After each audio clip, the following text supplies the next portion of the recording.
नमस्कार दोस्तों, आप सबका स्वागत है। क्लास 10th विज्ञान का अति महत्वपूर्ण ऑब्जेक्टिव प्रश्न। मैट्रिक फाइनल परीक्षा विज्ञान में अधिक अंक नंबर लाना चाहते हैं तो आप इस वीडियो को अंत तक देखें, बिल्कुल ऐसे ही ऑब्जेक्टिव विज्ञान में आएंगे। तो देखिए, पहला नंबर प्रश्न है, आमीटर से निम्नलिखित में किसे मापा जाता है? आमीटर से निम्नलिखित में किसे मापा जाता है? ऑप्शन ए धारा, ऑप्शन बी आवेश, ऑप्शन सी विभव, ऑप्शन डी विद्युत शक्ति। तो ऑप्शन नंबर ए बिल्कुल सही है, धारा को मापा जाता है आमीटर से। अगला प्रश्न देखिए, निम्नलिखित में से कौन उपकरण विद्युत धारा की उपस्थिति दर्शाता है? निम्नलिखित में से कौन उपकरण विद्युत धारा की उपस्थिति दर्शाता है? Galvanometer, motor, generator, volt meter. तो गैल्वेनोमीटर ऑप्शन नंबर ए सही है। एम्पियर घंटा मात्रक है। एम्पियर घंटा मात्रक है। एम्पियर घंटा मात्रक है आवेश का। ऑप्शन नंबर ए सही है, आवेश।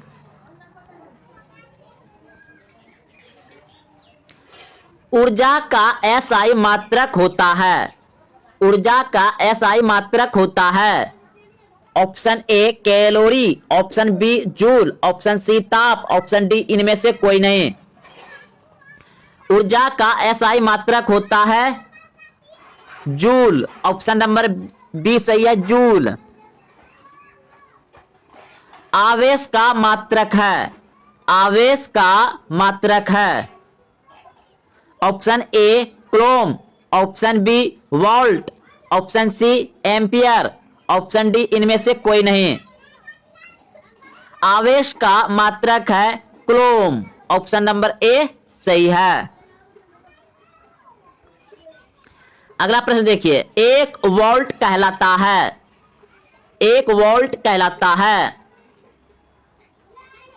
एक जूल बटे क्लोम। ऑप्शन नंबर बी सही है, एक जूल बटे क्लोम कहलाता है एक वोल्ट। विभवांतर मापने वाले यंत्र को कहा जाता है। विभवांतर मापने वाले यंत्र को कहा जाता है। विभवांतर मापने वाले यंत्र को कहा जाता है volt metre. Option number B सही है, वोल्ट मीटर।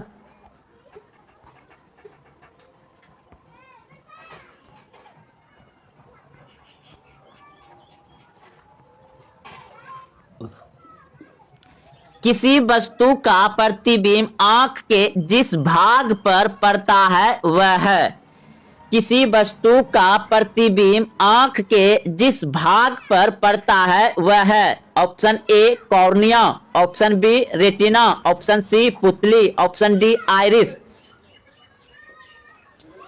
तो आंख में प्रतिबिंब बनता है रेटिना पर। ऑप्शन नंबर बी सही है, रेटिना। अगला प्रश्न देखिए, आंख व्यवहार होता है। आंख व्यवहार होता है अवतल दर्पण की तरह, ऑप्शन बी उत्तल लेंस की तरह, ऑप्शन सी समतल दर्पण की तरह, ऑप्शन डी इनमें से कोई नहीं। आंख व्यवहार होता है उत्तल लेंस की तरह। ऑप्शन बी सही है। मानव नेत्र में जिस प्रकार का लेंस पाया जाता है, सॉरी प्रश्न है आपका, मानव नेत्र में किस प्रकार का लेंस पाया जाता है? तो अभी तुरंत प्रश्न हो चुका है, उत्तल लेंस। मानव नेत्र में किस प्रकार का लेंस पाया जाता है? उत्तल लेंस। ऑप्शन नंबर ए सही है। मानव नेत्र में जो बिंदु प्रकाश के लिए बिल्कुल सुग्रोही नहीं होता उसे कहते हैं अंध बिंदु कहते हैं। ऑप्शन नंबर ए सही है, अंध बिंदु। मानव नेत्र जिस भाग पर प्रतिबिंब बनता है वह है। मानव नेत्र जिस भाग पर प्रतिबिंब बनता है वह है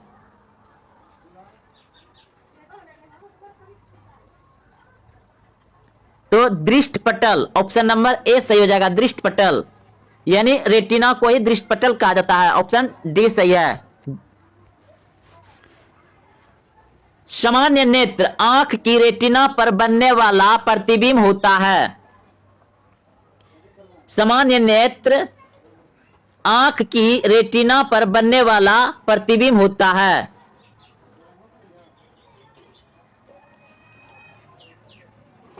वास्तविक और उल्टा, वास्तविक और उल्टा, ऑप्शन सी सही है।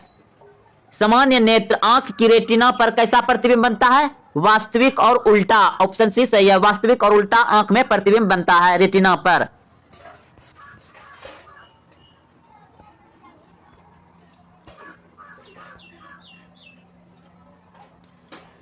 विद्युत शक्ति का एसआई मात्रक है। विद्युत शक्ति का एसआई मात्रक है। विद्युत शक्ति का एसआई मात्रक है वाट, ऑप्शन नंबर ए सही है, वाट।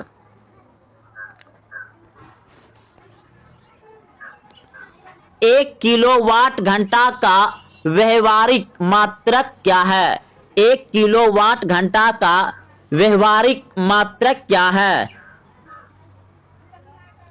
यूनिट, ऑप्शन नंबर ए सही है, यूनिट।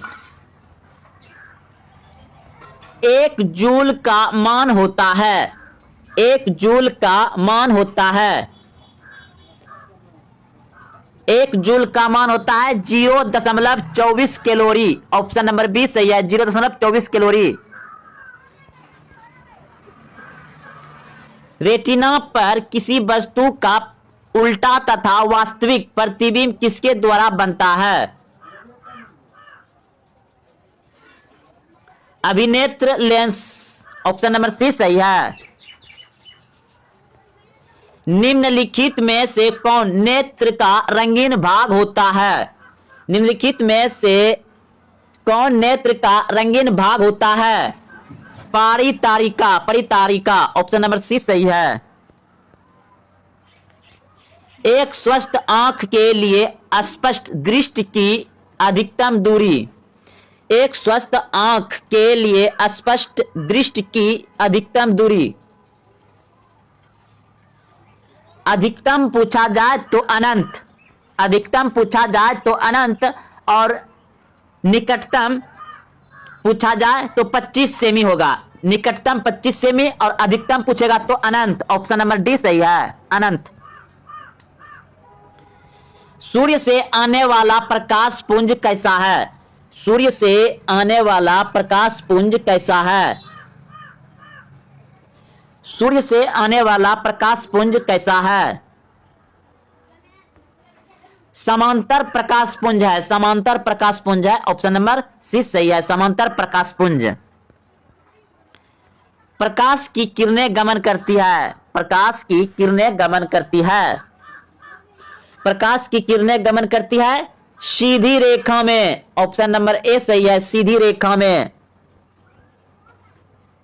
प्रकाश के परावर्तन के कितने नियम हैं? प्रकाश के परावर्तन के कितने नियम हैं? 2, ऑप्शन नंबर बी सही है, 2। फोकस पर अभिसारित करने वाले किरण पुंज परावर्तन के बाद समांतर हो जाता है। फोकस पर अभिसारित करने वाला किरण पुंज परावर्तन के बाद समांतर हो जाता है। अवतल दर्पण से, ऑप्शन नंबर ए सही है। समतल दर्पण द्वारा बना प्रतिबिंब सदा, यानी कि समतल दर्पण द्वारा बना प्रतिबिंब हमेशा होता है आभासी और सीधा, ऑप्शन नंबर बी सही है। अगला प्रश्न है, प्रकाश की किरणें गमन करती है, प्रकाश की किरणें गमन करती है तो सीधी रेखा में, ऑप्शन नंबर ए सही है। प्रकाश के परावर्तन के कितने नियम हैं? प्रकाश के परावर्तन के कितने नियम हैं? 2, ऑप्शन नंबर बी सही है। F बराबर R/2 सत्य है केवल, तो F बराबर R/2 अवतल दर्पण में और उत्तल दर्पण में, दोनों में, ऑप्शन नंबर सी सही है, ऑप्शन नंबर सी सही है, ए और बी दोनों। प्रश्न है, किसी बीम का अवतल दर्पण द्वारा बना प्रतिबिंब आभासी, सीधा तथा बीम से बड़ा पाया गया वस्तु की स्थिति कहाँ होनी चाहिए?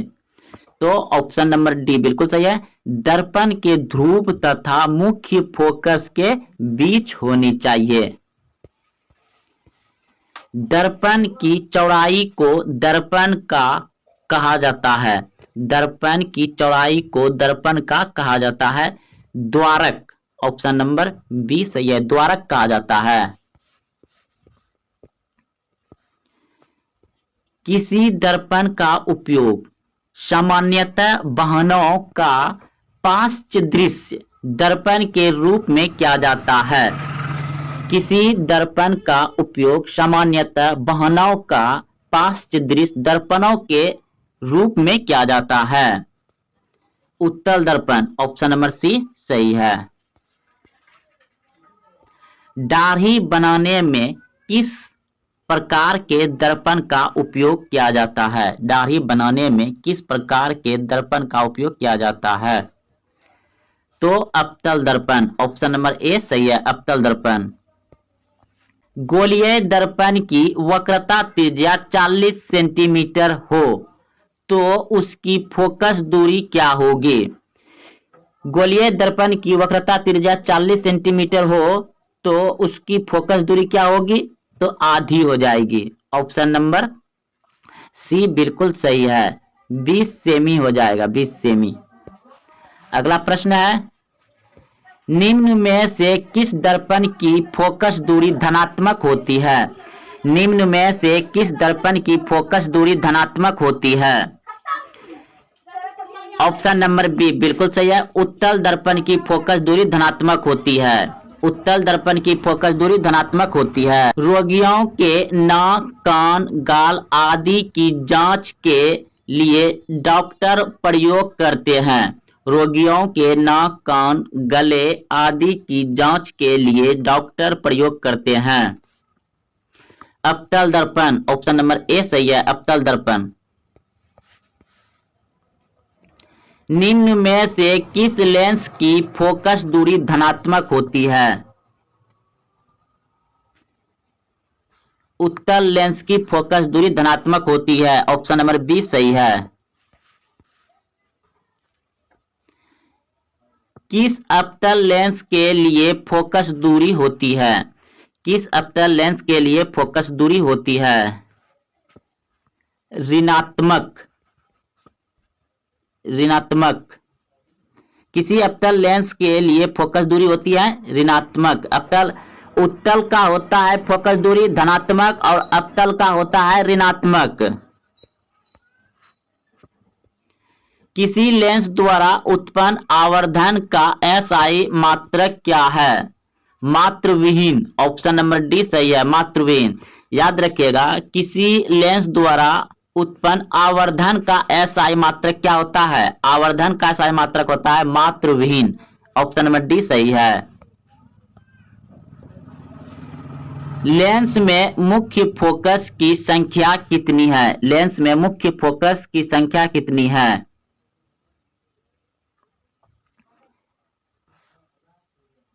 2।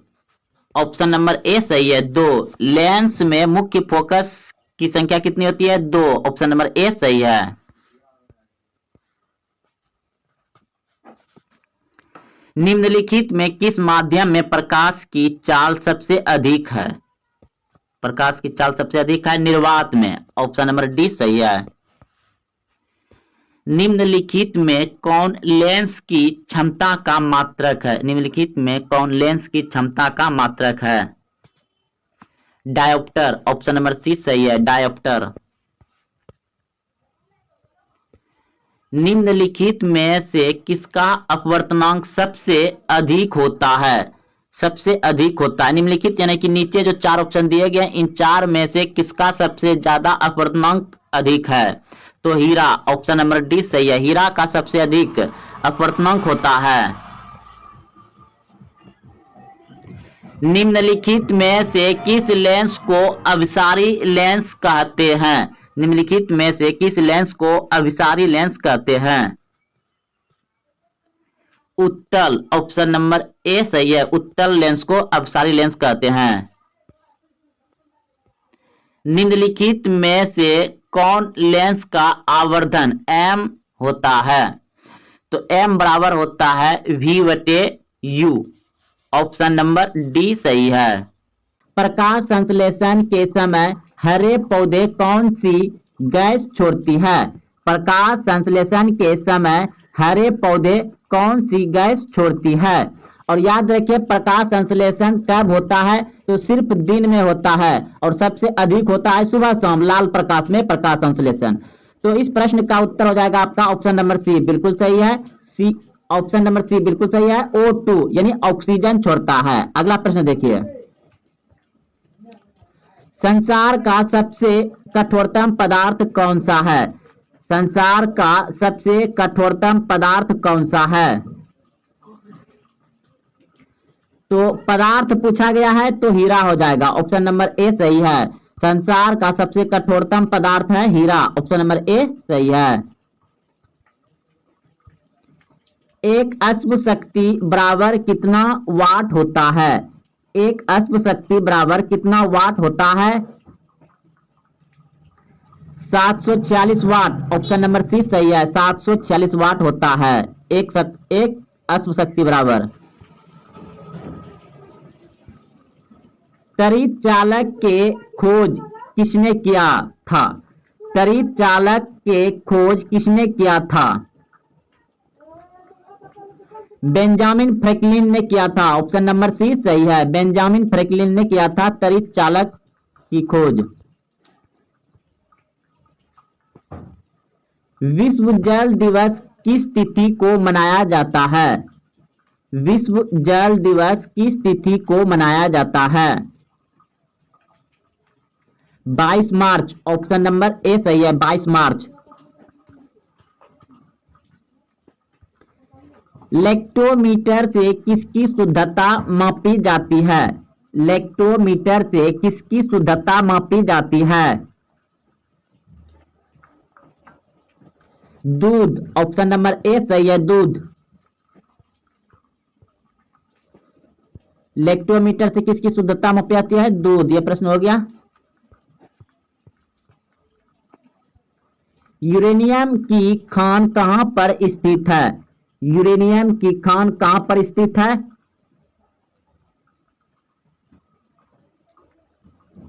Jaduguda, Jharkhand, option number C सही है। हैजा रोग किसके कारण होती है? हैजा रोग किसके कारण होती है? जीवाणु, ऑप्शन नंबर सी सही है। जीवाणु। भूकंप की तीव्रता किससे मापी जाती है? भूकंप की तीव्रता किससे मापी जाती है? सिस्मोग्राफ, ऑप्शन नंबर सी सही है। सिस्मोग्राफ भूकंप की तीव्रता मापी जाती है सिस्मोग्राफ से।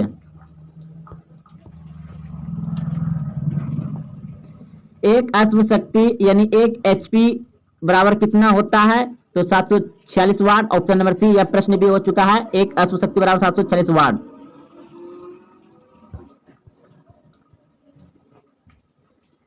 चाय की खेती के लिए उपयुक्त मिट्टी कौन है? चाय की खेती के लिए उपयुक्त मिट्टी कौन है? लेटेराइट मिट्टी, ऑप्शन नंबर सी सही है। लेटेराइट मिट्टी। ऑपरेशन फ्लड का संबंध किससे है? ऑपरेशन फ्लड का संबंध किससे है? दूध, ऑप्शन नंबर बी सही है। दूध। ऑपरेशन फ्लड का संबंध किससे है? दूध उत्पादन से, दूध से।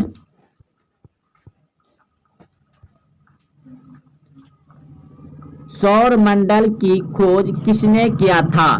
सौर मंडल की खोज किसने किया था? कोपरनिक्स, ऑप्शन नंबर डी सही है। कोपरनिक्स ने सौर मंडल की खोज किया था, ऑप्शन डी सही है।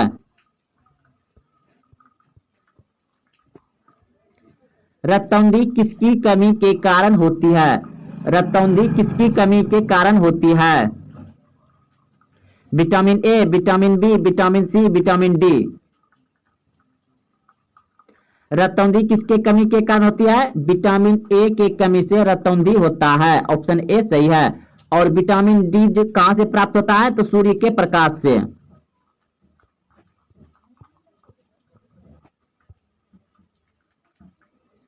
चेचक रोग किसके कारण होता है? चेचक रोग किसके कारण होता है?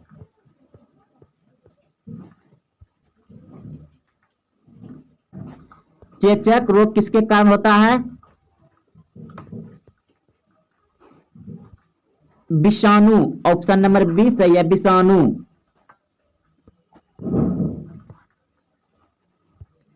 रक्त का शुद्धिकरण कौन करता है?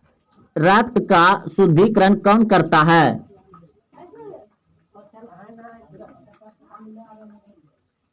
किडनी, ऑप्शन नंबर बी सही है। रक्त का शुद्धिकरण कौन करता है? किडनी, ऑप्शन नंबर बी सही है।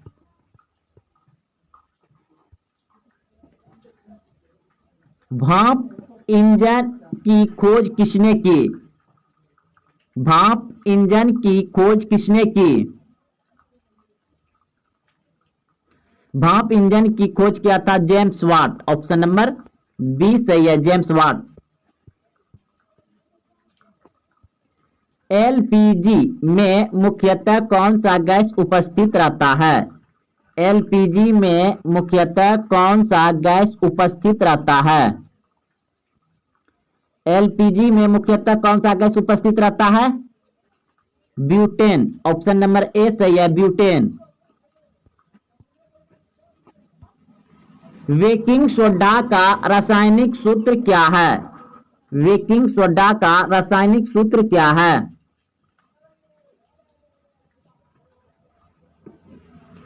बेकिंग सोडा का रासायनिक सूत्र क्या है? NaHCO3, ऑप्शन नंबर सी सही है, NaHCO3। बेकिंग सोडा का रासायनिक सूत्र है NaHCO3, ऑप्शन सी सही है। डायनमो प्रवर्तित करता है? डायनमो प्रवर्तित करता है?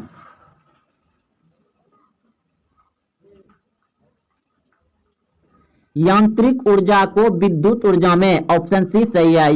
यांत्रिक ऊर्जा को विद्युत ऊर्जा में डायनमो प्रवर्तित करता है, ऑप्शन सी सही है। भारी जल का आणविक सूत्र क्या है? भारी जल का आणविक सूत्र क्या है? भारी जल का आणविक सूत्र है D2O, D2O, option number C सही है। आमीटर से निम्नलिखित में किसे मापा जाता है? आमीटर से निम्नलिखित में किसे मापा जाता है? ऑप्शन ए धारा, ऑप्शन बी आवेश, ऑप्शन सी विभव, ऑप्शन डी विद्युत शक्ति। तो ऑप्शन नंबर ए बिल्कुल सही है, धारा को मापा जाता है आमीटर से। अगला प्रश्न देखिए, निम्नलिखित में से कौन उपकरण विद्युत धारा की उपस्थिति दर्शाता है? निम्नलिखित में से कौन उपकरण विद्युत धारा की उपस्थिति दर्शाता है? Galvanometer, motor, generator, volt meter. तो गैल्वेनोमीटर, ऑप्शन नंबर ए सही है। एम्पियर घंटा मात्रक है? एम्पियर घंटा मात्रक है? एम्पियर घंटा मात्रक है आवेश का, ऑप्शन नंबर ए सही है, आवेश।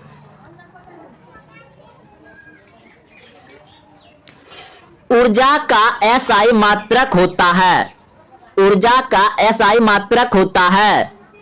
Option A calorie, option B joule, option C ताप, ऑप्शन डी इनमें से कोई नहीं। ऊर्जा का एसआई मात्रक होता है जूल, ऑप्शन नंबर बी सही है, जूल। आवेश का मात्रक है? आवेश का मात्रक है? ऑप्शन ए क्रोम, ऑप्शन बी वोल्ट, ऑप्शन सी एम्पियर, ऑप्शन डी इनमें से कोई नहीं। आवेश का मात्रक है कूलम, ऑप्शन नंबर ए सही है। अगला प्रश्न देखिए, एक वोल्ट कहलाता है, एक वोल्ट कहलाता है एक जूल बटे कूलम, ऑप्शन नंबर बी सही है। एक जूल बटे कूलम कहलाता है एक वोल्ट। विभवांतर मापने वाले यंत्र को कहा जाता है, विभवांतर मापने वाले यंत्र को कहा जाता है, विभवांतर मापने वाले यंत्र को कहा जाता है volt metre, option number B सही है, वोल्ट मीटर।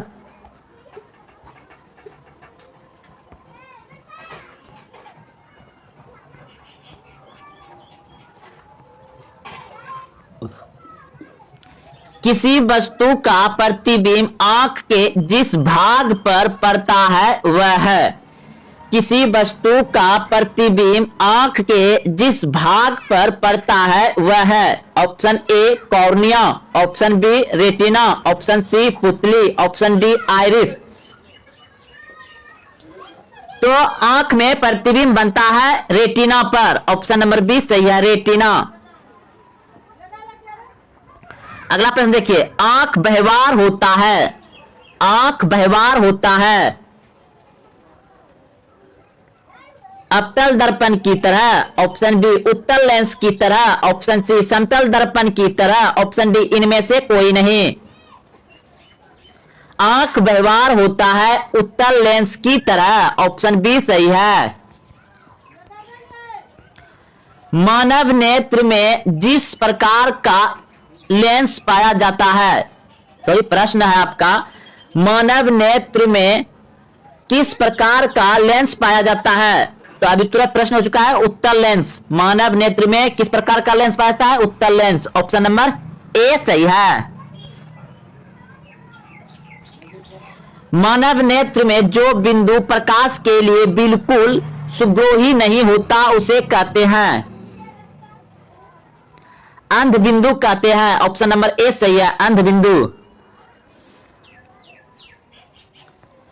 मानव नेत्र जिस भाग पर प्रतिबिंब बनता है वह है, मानव नेत्र जिस भाग पर प्रतिबिंब बनता है वह है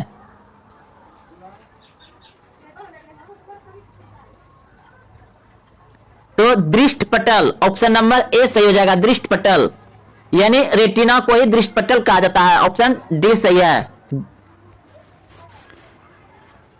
सामान्य नेत्र आंख की रेटिना पर बनने वाला प्रतिबिंब होता है,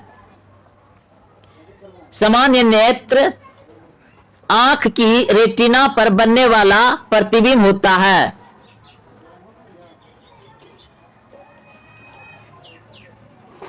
वास्तविक और उल्टा, वास्तविक और उल्टा, ऑप्शन सी सही है। सामान्य नेत्र आंख की रेटिना पर कैसा प्रतिबिंब बनता है? वास्तविक और उल्टा, ऑप्शन सी सही है, वास्तविक और उल्टा आंख में प्रतिबिंब बनता है रेटिना पर।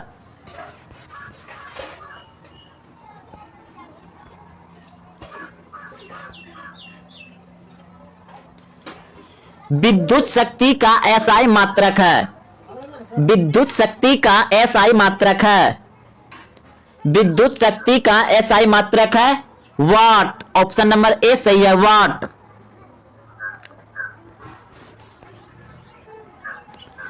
एक किलोवाट घंटा का व्यवहारिक मात्रक क्या है?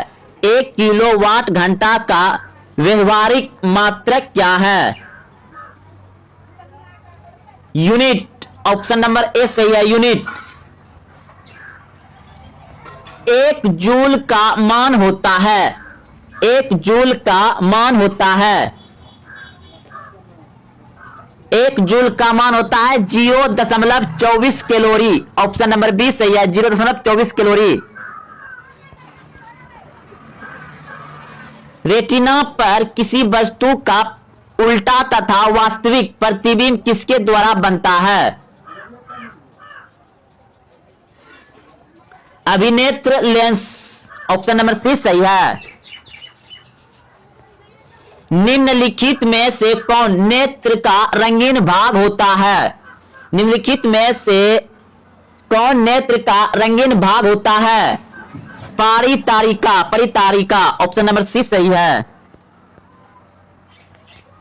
एक स्वस्थ आंख के लिए स्पष्ट दृष्टि की अधिकतम दूरी। एक स्वस्थ आंख के लिए स्पष्ट दृष्टि की अधिकतम दूरी। अधिकतम पूछा जाए तो अनंत, अधिकतम पूछा जाए तो अनंत, और निकटतम पूछा जाए तो 25 सेमी होगा। निकटतम 25 सेमी और अधिकतम पूछेगा तो अनंत। ऑप्शन नंबर डी सही है, अनंत।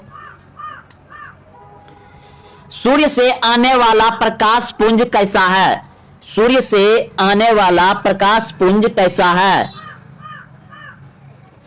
सूर्य से आने वाला प्रकाश पुंज कैसा है? समांतर प्रकाश पुंज है, समांतर प्रकाश पुंज है। ऑप्शन नंबर सी सही है, समांतर प्रकाश पुंज। प्रकाश की किरणें गमन करती है, प्रकाश की किरणें गमन करती है, प्रकाश की किरणें गमन करती है सीधी रेखा में। ऑप्शन नंबर ए सही है, सीधी रेखा में। प्रकाश के परावर्तन के कितने नियम हैं? प्रकाश के परावर्तन के कितने नियम हैं?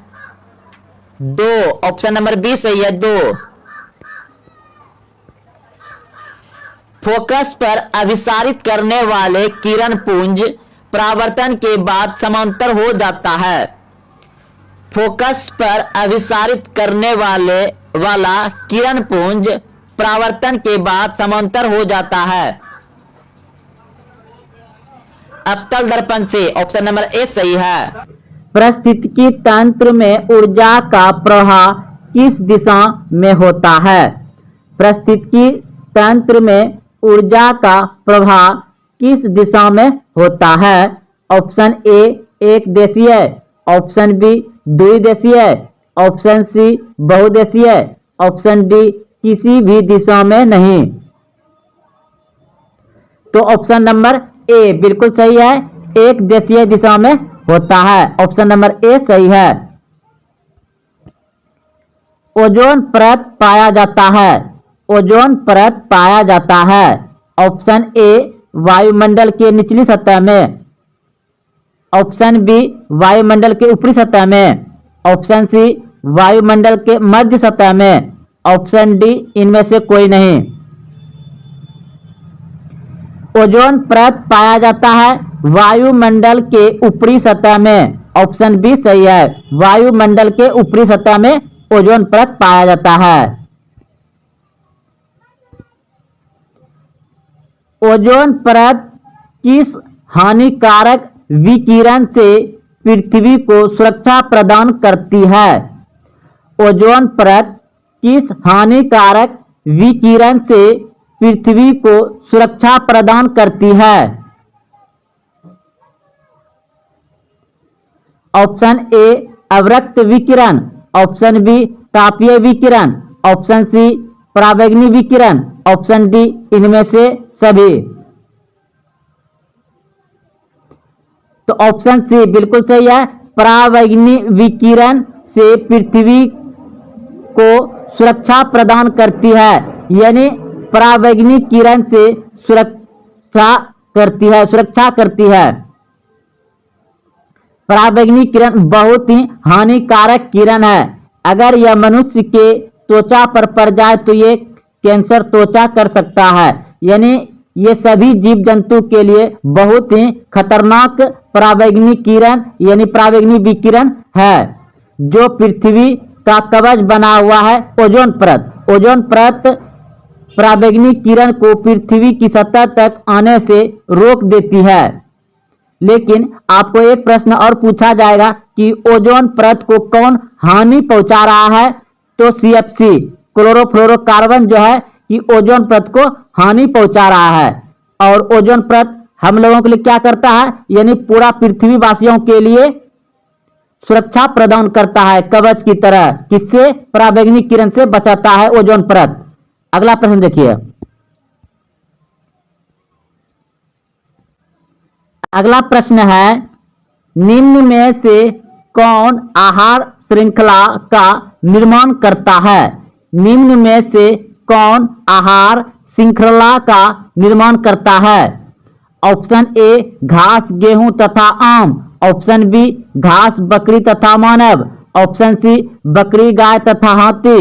ऑप्शन डी घास, मछली तथा बकरी। निम्न में से कौन आहार श्रृंखला का निर्माण करता है? तो ऑप्शन बी बिल्कुल सही है, घास, बकरी तथा मानव। घास, बकरी तथा मानव। ऑप्शन नंबर बी सही है, घास, बकरी तथा मानव आहार श्रृंखला का निर्माण करता है। अगला प्रश्न देखिए,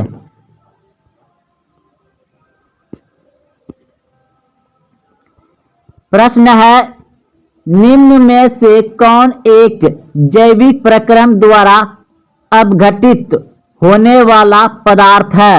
निम्न में से कौन एक जैविक प्रक्रम द्वारा अपघटित होने वाला पदार्थ है? तो ऑप्शन नंबर ए बिल्कुल सही है, सूखे घास पत्ते। सूखे घास पत्ते यह जैविक प्रक्रम द्वारा अपघटित होने वाला पदार्थ है, सूखे घास पत्ते।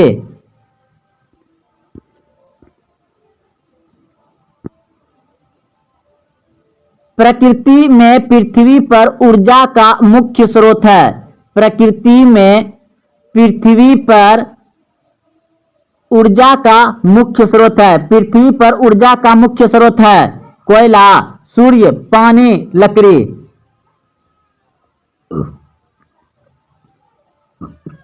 ऑप्शन नंबर बी बिल्कुल सही है, सूर्य। पृथ्वी पर अंतिम ऊर्जा का मुख्य स्रोत या पृथ्वी पर ऊर्जा का मुख्य स्रोत है सूर्य। ऑप्शन नंबर बी सही है। निम्नलिखित में कौन जैव नवीकरणीय पदार्थ है? निम्नलिखित में कौन जैव अनवीकरणीय पदार्थ है? निम्नलिखित में कौन जैव अनवीकरणीय पदार्थ है? तो ऑप्शन नंबर ए बिल्कुल सही है, डीडीटी। डीडीटी यह जैव अनवीकरणीय पदार्थ है, डीडीटी। Option A. ओजोन के एक अणु में कितने परमाणु है? ओजोन के एक अणु में कितने परमाणु है?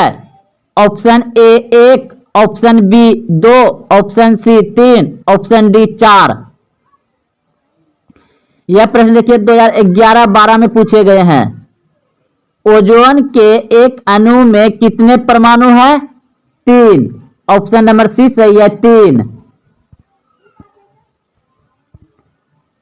जैव आवर्धन का मुख्य कारण है। जैव आवर्धन का मुख्य कारण है इनमें सभी। ऑप्शन नंबर डी सही है, इनमें सभी हो जाएगा। कीटनाशक का उपयोग, उर्वरक का उपयोग, कीड़ानाशक का उपयोग, इनमें सभी। ऑप्शन नंबर डी सही है, जैव आवर्धन का मुख्य कारण है इनमें सभी। अगला प्रश्न देखिए,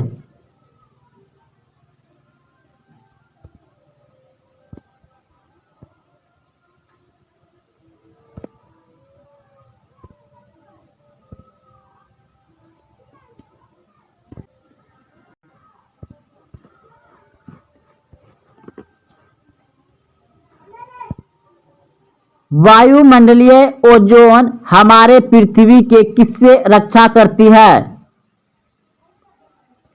वायुमंडलीय ओजोन परत। वायुमंडलीय ओजोन क्या है? एक परत है। ओजोन क्या है? एक परत है। वायुमंडलीय ओजोन हमारे पृथ्वी की किससे रक्षा करती है? तो आपको अभी तुरंत यह प्रश्न पता चल गया है कि ओजोन परत हमारे लिए क्या महत्वपूर्ण है। तो सूर्य के परावैंगनिक किरण से।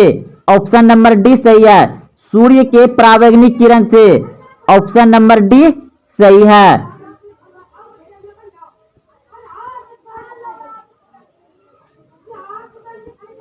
ओजोन गैस का आणविक सूत्र है। ओजोन गैस का आणविक सूत्र है option A O2, option B O3, option C O4, option D O। Ozone gas का आणविक सूत्र है, ऑप्शन बी बिल्कुल सही है O3। ग्लोबल वार्मिंग के लिए उत्तरदायी गैस, ग्लोबल वार्मिंग के लिए उत्तरदायी gas NH3, option number B सही है।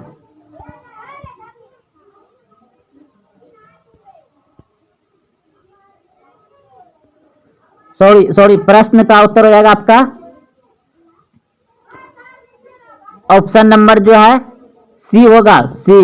ग्लोबल वार्मिंग के लिए उत्तरदायी गैस है CO2, ऑप्शन सी सही हो जाएगा। जैव नवीकरणीय अपशिष्ट पदार्थ का समूह इनमें से कौन है? जैव नवीकरणीय अपशिष्ट पदार्थ का समूह इनमें से कौन है? तो ऑप्शन ए बिल्कुल सही है। गोबर, पेपर एवं फलों के छिलके, गोबर, पेपर एवं फलों के छिलके जैव नवीकरणीय अपशिष्ट पदार्थ का समूह इनमें से कौन है? गोबर, पेपर एवं फलों के छिलके, ऑप्शन ए सही है। इनमें कौन अपमर्जक के उदाहरण है? इनमें कौन अपमर्जक के उदाहरण है? ऑप्शन सी बिल्कुल सही है। बाज, कौवा, लोमड़ी, चील, सूक्ष्म जीव। इनमें कौन अपमर्जक के उदाहरण है?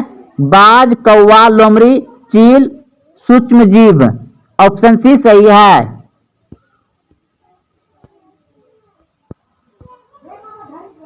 किसी जीव के आसपास फैले जैव और अजैव कारक जो उसे प्रभावित करता है क्या कहलाता है?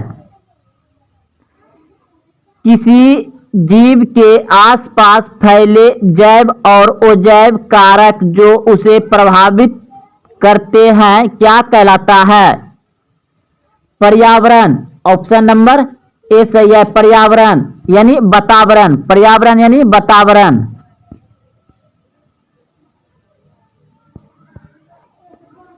कौन से पदार्थ का अपघटन पर्यावरण में नहीं हो सकता? कौन सा पदार्थ का अपघटन पर्यावरण में नहीं हो सकता? तो प्लास्टिक जो है पर्यावरण में इसका अपघटन नहीं हो सकता क्योंकि ये सड़ता गलता नहीं है, ऑप्शन ए सही है। हरे पौधे कहलाते हैं, हरे पौधे कहलाते हैं उत्पादक, हरे पौधे कहलाते हैं उत्पादक। प्राथमिक उपभोक्ता कहलाते हैं, प्राथमिक उपभोक्ता कहलाते हैं, प्राथमिक उपभोक्ता कहलाते हैं शाकाहारी, ऑप्शन नंबर ए सही है, शाकाहारी। मनुष्य एवं तेलचट्टा निम्नलिखित में से किस श्रेणी के जंतु कहलाते हैं? मनुष्य एवं तेलचट्टा निम्नलिखित में से किस श्रेणी के जंतु कहलाते हैं? ऑप्शन डी मांसाहारी, मांसाहारी, ऑप्शन नंबर बी सही है, मांसाहारी। तो दोस्तों अगर आप देखते हुए यहां तक आए हैं तो कमेंट करके बताइए कि आप पहले से कितने प्रश्न का उत्तर जान रहे थे। और हाँ, अभी तक वीडियो को लाइक नहीं किए हैं, शेयर नहीं किए हैं तो अपने दोस्तों में शेयर करें। और हाँ, अभी तक चैनल को भी सब्सक्राइब नहीं किए तो चैनल को भी सब्सक्राइब कर लें। तो फिर मिलते हैं अगले वीडियो में। जय हिंद, जय भारत।